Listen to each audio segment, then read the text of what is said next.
Hey everybody, welcome to the Soul Food Priest podcast broadcast with Father Ben. It's good to have you, and I'm here with Khira, Roddy, and Sylvia Vega. Hey guys. Hey, Hi, Padre. So we've Hey, everybody. got Khira, you made cake. I did. From scratch. This is y'all. another Scratch. sign of the second coming. All right, so I think this is in the book of Revelation, right? You will know it as the end times when Khira makes... No, Come on. I mean, Padre, I because- don't see one for her. No. And so hopefully, This is just for you guys. Oh my gosh, look, he's taking a big bite. Oh my Okay, God. That's good. so tell me what we got here first. Okay, so you have chocolate cake, basic chocolate cake, with a Swiss meringue frosting. And the reason I did this was because I asked Father Ben, I texted him one day and was like, hey, do you have a basic buttercream, like, go-to recipe? yeah. Okay, there is no basic go-to recipe with this man. It was like, no, you could do a Swiss meringue. You could do, and I'm like, Swiss meringue? Who does that? Everybody does this. Okay, it's yeah. easy peasy. Okay, so he gave me a recipe, and I can't find it now. I have to confess. I can't find it now. I did it, botched it, okay? And then you made fun of me a couple of times. You were Well, like, oh, you- so are you gonna make the Swiss meringue? And I was like, yeah, haha.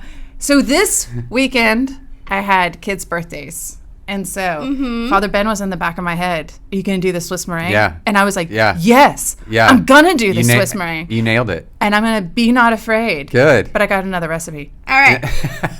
So it's not his recipe. But see, that's why I was doing the Chinese water torture, See? because you conquered it. I think maybe You were you got to try it amazing. first. Okay. You gotta try it. Well, So it too looks much beautiful. talking. I really want to taste Okay, this. here we Here go. we go. Okay. I told him not to lie. Khira. Yes, baby. Okay, that's really Very amazing. good. So if you Good job. Here, taste it. it's really good. I tasted a What? ton of last I mean, like seriously, if you hold your nose and throw it all back at once, it's pretty good. No, I'm kidding. It's great. It's great. So what do you, is that like true Swiss meringue? Did I Oh do it? yeah, no, exactly. It's like fluffy and buttery. Typically, that Swiss meringue, it's like two ingredients, right? And so 3. there's two. So yeah. What's the 2? Well, that's How another many ingredients discussion. did you put in there? Oh, great. Khira, no. Like, no joke. 4 ingredients. You know, I Tell you what. shouldn't probably say this in front of my friend that's a chef because he hates me for this. But most of my cakes are box cakes. Oh. So, just saying. We have this confession is Saturday at 3. Yeah. pretty amazing. So- I'll see you then. Okay. This, and you made the now. This sweating. is really good. Very This good. is really good. Thank you. Excellent. It was light and fluffy, And you got butter in there. and I got butter in it. Yeah. Yeah. That's Did really you good. not have butter in yours? Well, no, because you asked me for the meringue, not the Swiss meringue icing, buttercream. So you asked me for Swiss meringue, not Swiss meringue. That's buttercream. why I messed it up. Was because you gave me just Swiss meringue. Oh, asked- so now we're you asked for the truth, wrong one. The truth Okay. brings freedom. Okay. We were okay. this is the communication issues. Okay. We had conflicts now last. I Okay. want you guys to try. I didn't cook made anything some today, croissants, but I want to try and those. Oh my goodness. so those of you that don't know, we've talked about this before on our podcast/broadcast, is that there's 3 types of laminated doughs. Do you guys remember what those 3 types I'm of going for laminated? this big one. I was eyeballing that one. Okay, repeat the question. I was really looking at this. That's okay. She's That's buying okay. me So time. we have 3 types of laminated doughs. What does that sound like? Laminated. like It sealed. sounds- No, like It's layers. similar. Yeah, Or like layers. layers. Okay. Exactly. So what you do is you like- you fold it over like you would a business envelope. And croissant dough, Danish dough, and puff pastry. Okay. So croissant and Danish have yeast. Okay. Yes, Puff we do. pastry does not. Yes, that's right. So this is croissants that I made a couple days ago. You made these. And, This is not Sam's or like a- Costco. Looks like a baby. Look at the head and the body. It's And you, wrapped. what you do is you dip Looks it like a in your little coffee. mummy. Okay. It's kind of got a little mummy look to it. Oh my gosh. Okay, here we go. And thank you. From my heart to yours. It's almost winter, so the hibernation almost begins. So we've got to get as much as That's right. we need. So thank you. That's right. Here we go. Butter. You know, and now that we're Butter. visual, people will notice that he'll direct a question to me when I stuff this in my. Oh yeah, of course, of course. By the way, this cake is really, really good. Cool. And I have to say, like, I love. For those of you that don't know, This is so good. Khira made the cake itself. So this is did. real cake. It's not a box cake like Sylvia's. Oh my gosh. And so that was passive aggressive. But It's the true, though. beautiful thing is that that we have two culinary masters here. Clearly, Julia Child is with you and anointed you. I did pray. Yeah, I did that's pray. good. You, my friend, did an amazing job. Thank you. So did speaking of cooking, have you ever? I'm assuming you guys have sautéed things, I have. Like Yeah. every day. Every day. right? Okay, so what are some of the basic rules? If you let's say you're going to sauté chicken or sautéed fish or shrimp, what are some of the let's say I've never done it before.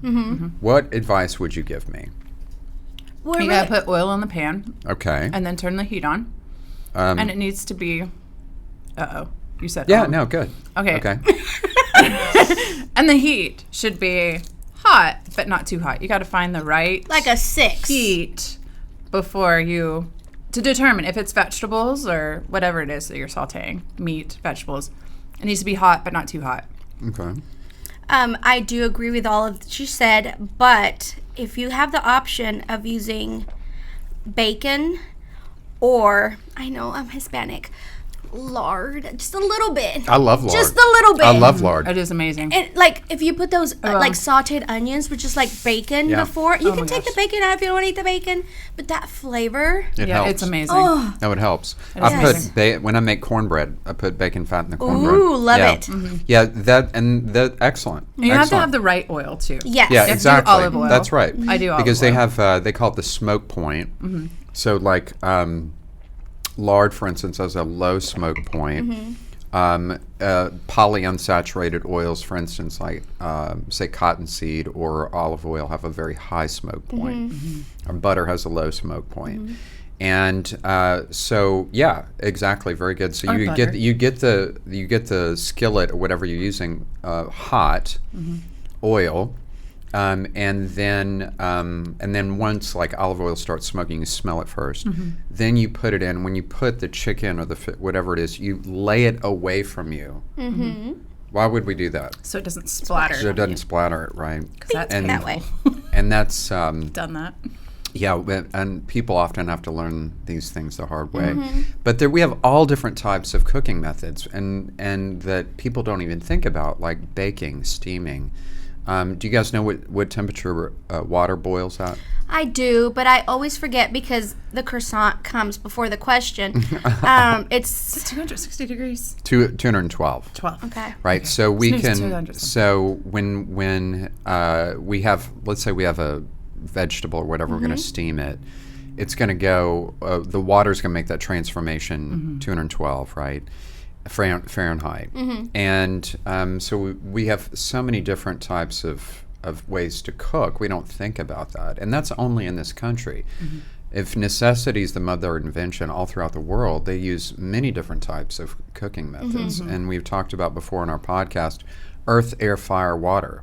That's how we prepare food by using air to raise croissant or a cake, fire, earth, we grow it, and water, and so Air. So good. yeah, there's it's pretty amazing. But in the same way, I think maybe it's kind of worth asking, what are some of the vehicles, just like we have vehicles for preparing food, what are some of the vehicles for communication? So, I mean, really, You had a really great case in point example. just saying. We were talking Because two if- totally different subjects. Yes, Love it. and if So I we- would say meringue is 2 ingredients. yes, yeah, But meringue frosting was 4. and there's German, Swiss, Italian, American meringues. So we were both right. We They even just- have Russian meringue.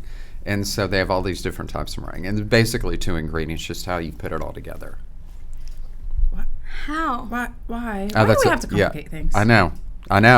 Leave it up to the French. Let's just say that. So we have different ways of communicating. Yeah, one of the ways that we obviously communicate is via social media today. We're using it now in our communication. Oh, and it can get heated now. It can get very heated, and so, and maybe to that point, it's kind of worth asking, as Catholic Christians, what is a good way for us to have, like they would say, social media etiquette? And because this comes up a lot, especially as we get closer to elections. What is some of the social media etiquette we need to have? Any thoughts there? Don't engage. And if you have to engage, know that you too, whoever you're engaging with, are not the only ones that are going to see this. Yeah. So I hate to sound like, okay, if I'm having a conversation with you and it gets heated, we might resolve at the end of the day. But everybody else is seeing this. This is public. Even though you've got a private Facebook account, all those 100 and so people that are on, your page and whoever you're discussing it are seeing it. And it's not about who am I to the public. It's who you really present yourself as. And sometimes we say things that we regret instantly. Yeah. Instantly. Yeah, you can't take that back. No. Yeah, that's right. Yeah, no. I started to kind of have the rule of thumb where it was just like, if the Lord hasn't put this person in front of me, like face to face, I probably shouldn't engage on social media. Like, there's so much time or distance that in between us that it's nice to check in on kids and stuff like that, but when it comes to these types of things, then okay, if they're not in my, like, if we're not face to face, if we're not talking regularly or something like that, I'm just not going to engage. And but if there is something where I do think I need to contact this person, it is not going to be on Facebook, and I need to have the courage to contact them through a phone call, something like that. And then if I don't have the courage to do that, then I just stay silent. Yeah, sit on your hands. Yeah. And sometimes you don't have to say anything. It's what you're posting, what you're resharing, and what you're sometimes what you're liking. Believe it or not, I mean, all eyes are on us at all times on social media. You can see, like, I don't know if you've seen it, if you're going through something like that was weird, and then you're like, oh, was liked by so-and-so, oh my gosh. And so also what you are, I guess, looking at, because I mean, there's stuff on Facebook that you're like, why did this pop up in my feed? You can go in there and say, I don't want to see stuff like this. So it's not always about what you are saying or what you're engaging, but also what you're receiving from what who you're following and all that stuff. That's true. And if I know somebody's going to set me off or something that they say, and it typically gets to, then just, okay, let's just block this for my own, because I don't want to fall into the temptation of sin. Yeah. So it might be that I have to do that so that I don't get irritated and frustrated, and it starts impacting how I'm serving the people around me. Yeah. Because I'm irritated with this person who I don't even talk to on a regular basis. Isn't that true? Isn't that true? And that's so accurate. I mean, especially again during the election year, I think it's hard for people when people are on social media. I'm not one of these people that says all of social media is bad. Like it can be used for good, in my opinion. However, I think people that when people spend a longer period of time on social media, they forget, they become, as they would say, desensitized, so that it's real easy to just fire things off without thinking, to your point, Sylvia, okay, number one, I can't get this back. Number two, 20 years from now, if I go to apply for the job, they can still see some of this 100%. Stuff. Number three, as Catholic Christians, people expect more from us. Yes. They expect more from us. I mean, I've been at several parishes where people will be in this or that prayer group, but post the most ugly things on social media, and I have known young men over the years that have said that they do not want to become a priest because of some of the hypocrisy that they have seen in a parish where one would have this person in a rosary group, but then when they're sitting in their car posting some of the most god-awful things. Yeah. And it's like, why do I want to be part of this? Yeah. And so so this is that people expect more from us. And and that's one of the biggest challenges, I think, with social media, not just with what we say, but when we talk about people that fall into sexting and things like this. And that's not just young people. I mean, these are adults that do these things. That's forever out there. Yeah. I mean, you can't get that back. And so it's again, we kind of become desensitized. I was watching a documentary a couple of days ago, and you know how everyone's like, "Oh, I love Snapchat because it erases after so and so time, and you can't see it." And the police or the detectives they're like, "Oh, it kind of doesn't. Maybe to the regular eye, it's not there. Yeah. We can still see it." Yeah. And I was like, Yeah. I was like, teenagers need to know this. Yeah. I mean, you touched on it perfectly. Yes, social media can be used for the greater good. That's what we're trying to do. Use this platform, use this time to whoever is going through Facebook, through TikTok, to whatever social media platform, is to see a little bit of God, see a little fun, see us on a regular, what we are outside of our parish, what Father Ben is like outside of being our pastor. And know that we are normal people that love God and are trying to do the best. There's also going to be stuff out there that you should not be looking at, should not be following. I was telling my little daughter who's 6 years old, she's like, "Oh, Mommy, look, it says right here." And I think she was just watching YouTube Kids or something, that if you download this game, it's going to give you free money. Oh, yeah. And it's like, no, baby, that's fake. So younger kids and older adults and even middle-aged people fall into so many things because you're believing everything that is out there. So it's a beautiful, beautiful tool, but it's dangerous at the same time if you're not careful. Yeah, that's right. Yeah. Well, and my heart goes out to those of you that are parents to try to navigate those waters. I mean, I wouldn't know.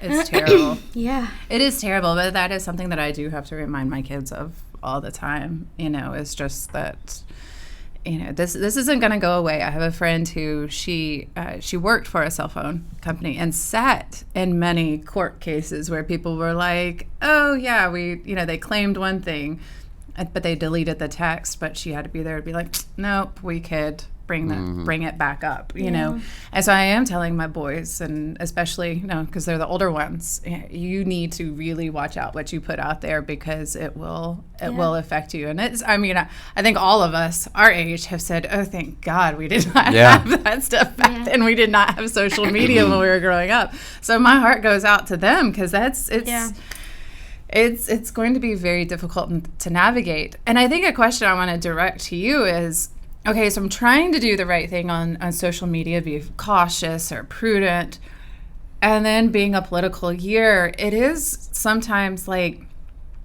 when do we, or would you suggest that we do put some of the good things out there, but there are sometimes controversial things out there, the Catholic truths. Good question.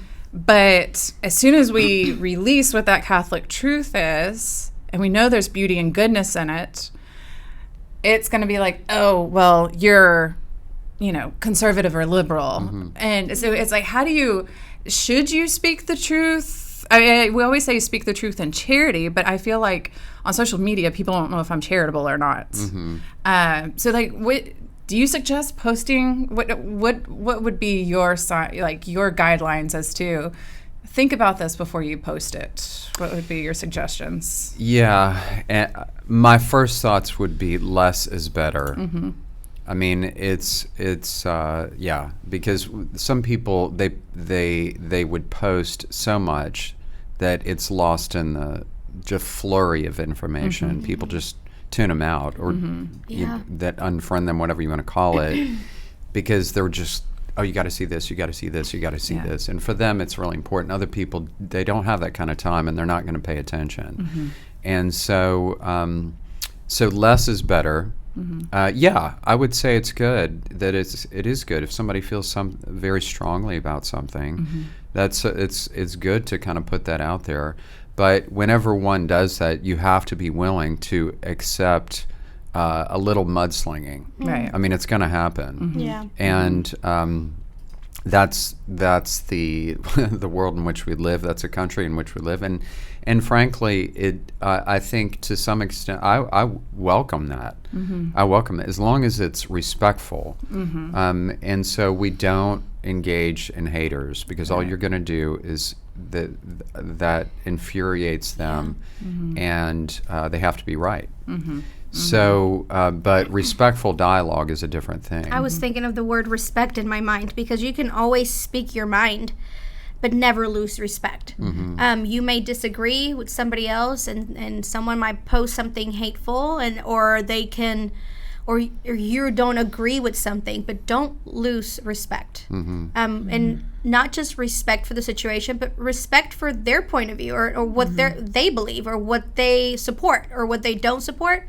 You don't have to like it. You don't have to agree with it. Just respect it. Yeah. It's not their... And yes, there's things that you, as a woman of God, want to say, I really want you to see this way, because this is the truth. This is the way. You can do that respectfully. And you do your part, and you let God do the rest. And praying for them it's powerful as well. Yeah. Do your part, respectful boundary, and let God do the rest.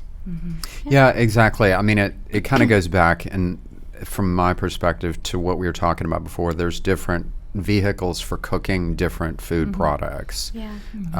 And for instance, I wouldn't steam a croissant. You just wouldn't do that. Yeah. And on the other hand, like for instance, if I need to get into the meat of a discussion with somebody, I'm going to make an appointment with them, like an adult.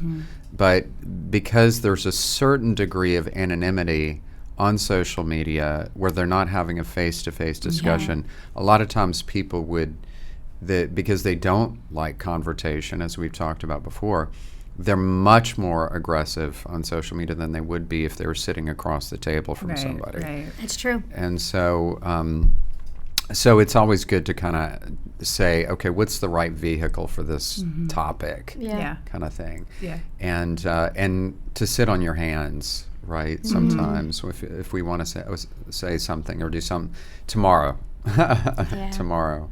And sometimes etiquette might just mean, maybe I know as we approach the voting season, and this, I will get irritated, or there might be a near occasion of sin.